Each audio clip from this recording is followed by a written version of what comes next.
ಈ ರೀತಿ ಭ್ರಷ್ಟಾಚಾರ ದಿನದಿಂದ ದಿನಕ್ಕೆ ಒಂದು ಸರ್ಕಾರದಿಂದ ಒಂದು ಸರ್ಕಾರಕ್ಕೆ ಏರ್ತಾನೆ ಹೋಗ್ತಾ ಇದೆ.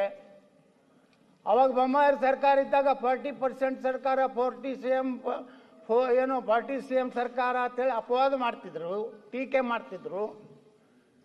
ಒಂದು ಮುಖ್ಯಮಂತ್ರಿ ಹುದ್ದೆಗೆ ಯಾರೇ ಆಗಲಿ ಏನು ಗೌರವ ಕೊಡದೆ ಬೊಮ್ಮಾಯಿಯವರನ್ನ ಅಪಮಾನ ಮಾಡುವಂಥದ್ದು, ರೋಡ್ಗಳಲ್ಲಿ ಕಾಂಪೌಂಡಿಗೆ ಬೀದಿ ಬೀದಿಯಲ್ಲಿ ಈ ರಾಜ್ಯದ ಮುಖ್ಯಮಂತ್ರಿಗಳ ಹರಾಜನ ಮಾಡುವಂಥ ಪರಿಸ್ಥಿತಿ ಈ ರಾಜ್ಯದಲ್ಲಿ ನಾವು ನೋಡಿದ್ದೀವಿ.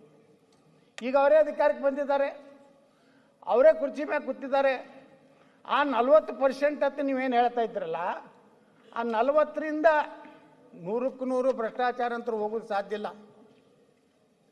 ಇದನ್ನು ಯಾರೂ ನಾನು 100ಕ್ಕೆ 100 ಒಳ್ಳೆಯ ಸರ್ಕಾರ ಕೊಡ್ತೀನಿ ಅನ್ನೋಂಥ ಪರಿಸ್ಥಿತಿ ರಾಜ್ಯದಲ್ಲಿ ಯಾರ್ದೂ ಇಲ್ಲ.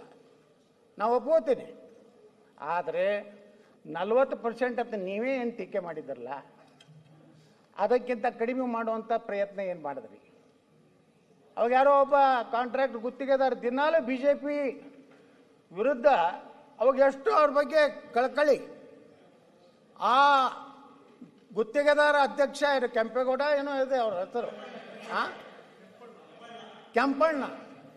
ಕೆಂಪಣ್ಣನವ್ರ ಬಗ್ಗೆ ನಮ್ಮ ಮುಖ್ಯಮಂತ್ರಿಗಳು, ಅಂದಿನ ವಿರೋಧ ಪಕ್ಷದ ನಾಯಕರು ಮತ್ತು ಕಾಂಗ್ರೆಸ್ ಅಧ್ಯಕ್ಷರು ಎಷ್ಟೋರಿಗೆ ಗೌರವ ಕೊಟ್ಟು ಕೆಂಪಣ್ಣ ಹೇಳಿದ್ದಾರೆ 40% ಇದೆ, ಈ ಭ್ರಷ್ಟ ಸರ್ಕಾರ, ಅಯೋಗ್ಯ ಸರ್ಕಾರ ಅಂತ ಹೇಳೋರು. ಇವತ್ತು ಅದೇ ಗುತ್ತಿಗೆದಾರ ಸಂಘ ಕೆಂಪಣ್ಣ ಸತ್ತ ಮೇಲೆ ಯಾರು ಬಂದವರು ಗೊತ್ತಿಲ್ಲ,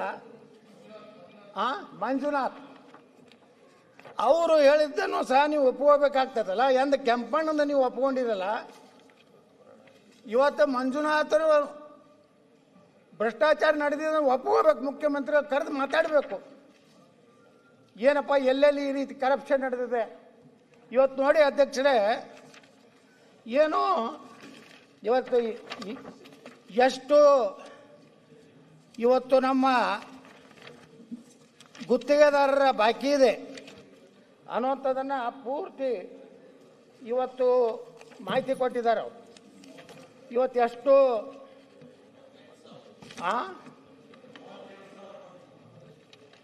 38,000 ಕೋಟಿ ರೂಪಾಯಿ ಇವತ್ತು ಬಾಕಿ ಇದೆ. ಜಲಸಂಪನ್ಮೂಲ ಇಲಾಖೆಯಲ್ಲಿ 13,000 ಕೋಟಿ. ಹಂಗಾದ್ರೆ ನೀರಾವರಿ ಎಲ್ಲಿ ಆಗ್ತದೆ ಅಧ್ಯಕ್ಷರೇ? ಕೃಷ್ಣಗೆ ಎಂತ ನ್ಯಾಯ ಸಿಗ್ತದೆ? ಕಾವೇರಿಗೆ ಎಂತ ನ್ಯಾಯ ಸಿಗ್ತದೆ?